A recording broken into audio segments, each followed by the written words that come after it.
young Elizabeth was married against her will. She didn't want marriage. There was nothing wrong with the man she was married to, Tessalin, but she just wanted to belong only to Jesus. She wanted a religious life.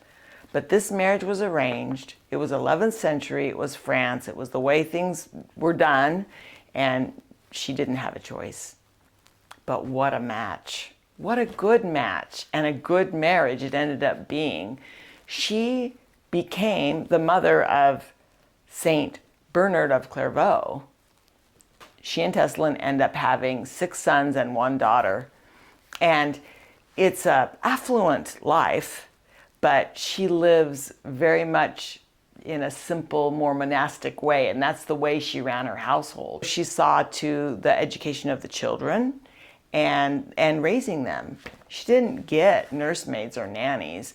She did it herself because she felt that the Lord, this was her vocation now, and he had given her these children, and she was in charge of forming them in the faith and creating that environment. And it was a loving home.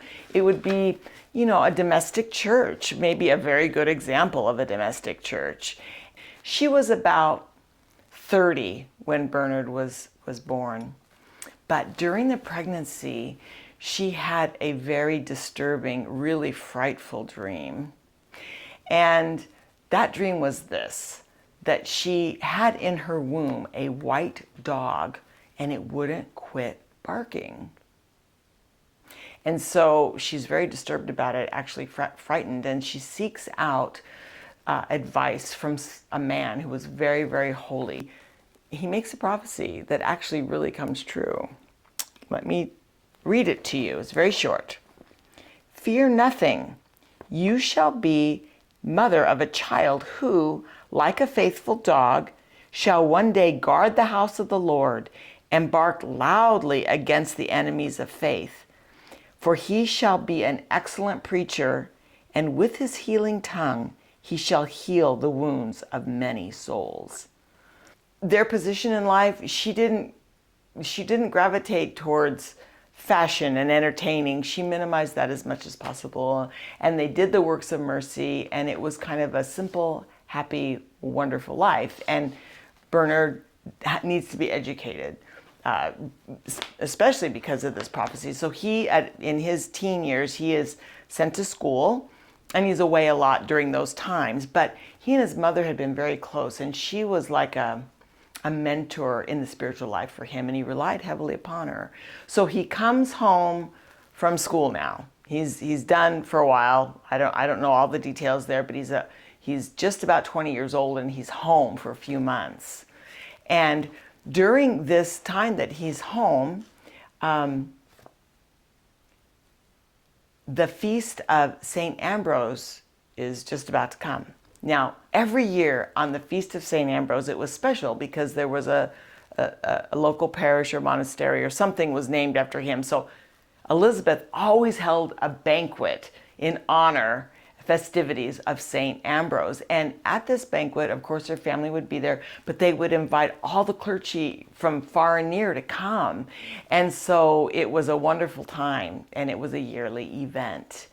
And as they approached this feast day, she has this mystical experience, and the Lord tells her that she's going to come to him. She's going to come home to heaven on the feast day of St. Ambrose. Now, she's healthy. There's no sign of anything is wrong with her at all. She announces it to her family. They're actually all there now for this time, getting ready for this feast. She lets them all know, I'm going to die on the feast day of St. Ambrose. I mean, can you imagine if your mom told you that, and she's healthy and good and everyone's happy and you rely heavily on her? I'm trying to put myself in Bernard's place, relying heavily on his mom, and it just can't be. And they were distraught when she told them that. She wasn't. She was very trusting of the Lord and very ready to go, and they got ready for the feast day. Plans were made to have the banquet even because she didn't have any illness or anything at that time, so they just went on life as usual. On the vigil of the feast day, she became ill with a very severe fever that just made her bedbound. So she couldn't get out of bed. And so they're like, wow, it's really going to happen. She really is going to die. So that morning on the feast day, she asks for her viaticum, her last communion, because she knows she's going to die before the day is over. And so early in the morning, viaticum is brought to her, and then she's strengthened. And there's this like, ooh, maybe plans have changed. Maybe the Lord in His mercy is going to give us more time with our mom.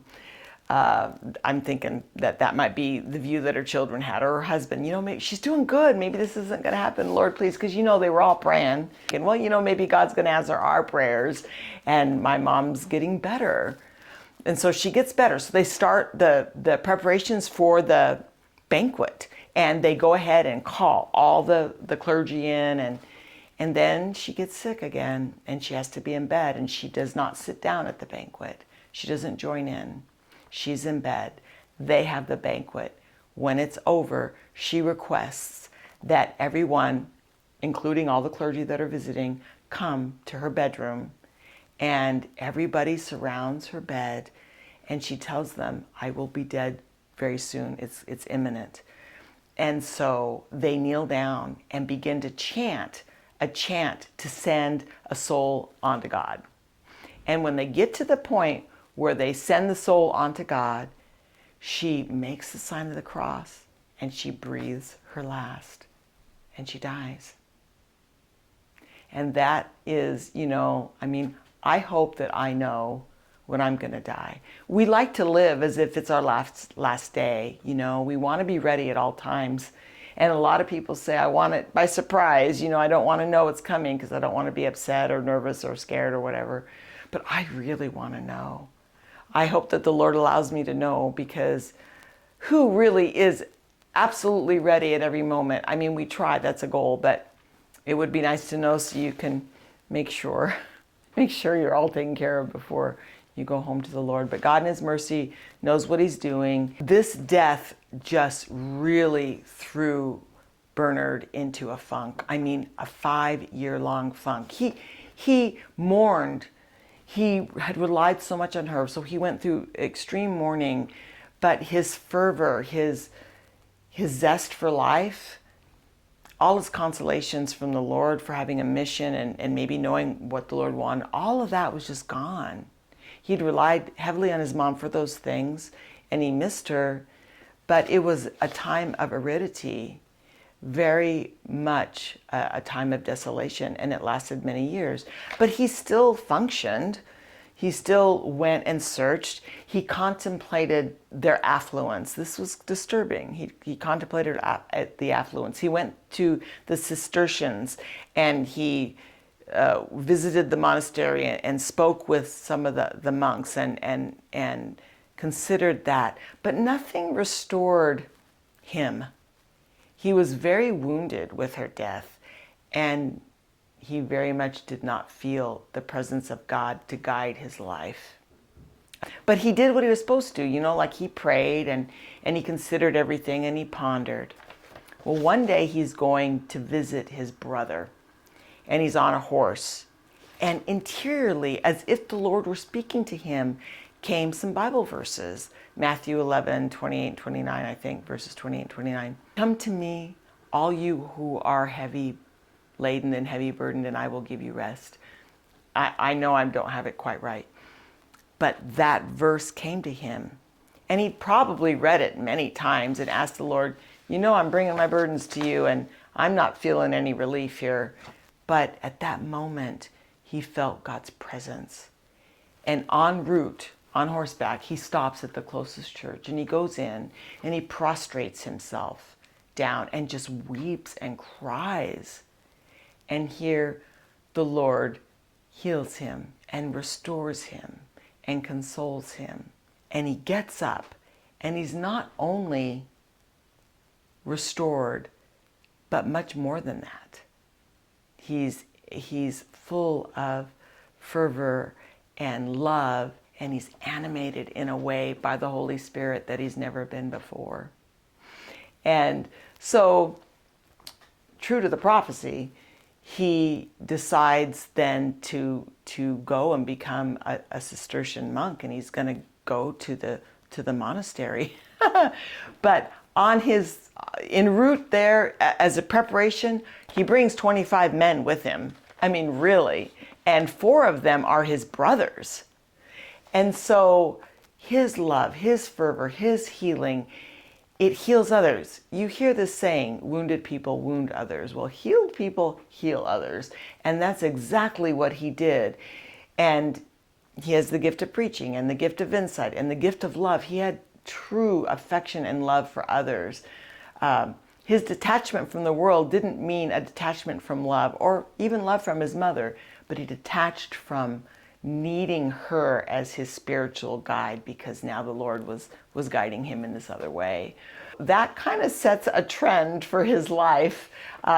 His life is eventful. It impacts history. We named him a doctor of the church. He has so much to offer. So I encourage you to get to know him, but don't stop listening because I have something fun to share. And this is really amazing. Okay, so he was a co-founder or a founder of the Knights Templar.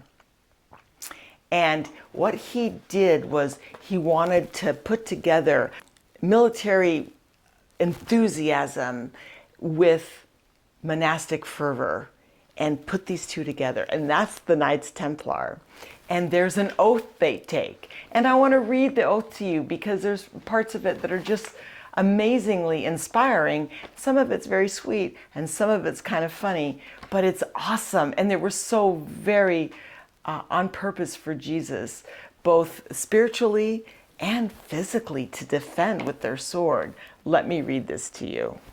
It's short, so don't worry about that. Okay, here we go. This is the oath that a Knight of Templar would take.